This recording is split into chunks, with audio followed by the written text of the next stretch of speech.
மணி சரியா 12 இருக்கும். அன்னைக்குன்னு மழையும் காத்தும் இடியும் கேட்கிற எல்லாரையும் ஒரு செகண்ட் மிரள வைக்கிற அளவுக்கு இருந்தது. இந்த சத்தத்துல மிரண்டு போன அருண் என்ன செய்யறதுனே தெரியாம போனை கையில் எடுத்து தன் உயிர் நண்பன் விஜய்க்கு கால் பண்றான். விஜய், விஜய், எனக்கு ரொம்ப பயமா இருக்குடா. வெளியில ரொம்ப பயங்கரமா இடி மின்னல் அடிக்குது. அது மட்டும் இல்ல, என் ரூமுக்கு வெளியில யாரோ நிக்கிறாங்கன்னு நினைக்கிறேன். வித்தியாசமா கதவு தட்டுறாங்கடா. எனக்கு ரொம்ப பயமா இருக்குடா. வீட்டுல வேற யாருமே இல்லை. நீ கொஞ்சம் வந்துட்டு போடா மச்சான், ப்ளீஸ்.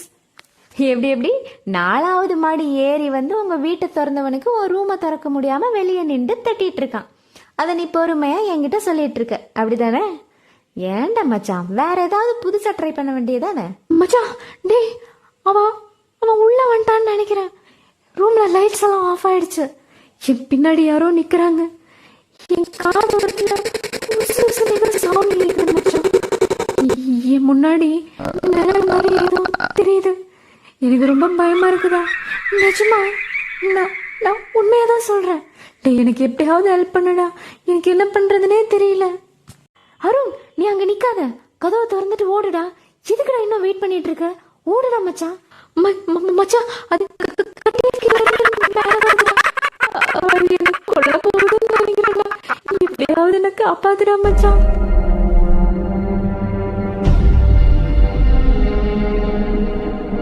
போன் கீழே விழுந்தது தெரியாம தான் உயிர் நண்பன் அருணுக்கு என்ன ஆச்சுன்னு தெரியாத விஜய், மச்சான், டேய் அருண் அப்படின்னு கத்திக்கிட்டே இருந்தான்.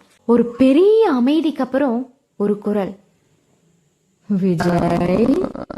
அந்த குரல் போன்ல கேட்ட உடனே விஜயோட ரூம்லயும் லைட்ஸ் எல்லாம் ஆஃப் ஆச்சு. விஜய் உன் டோர் நம்பர் 12 தானே?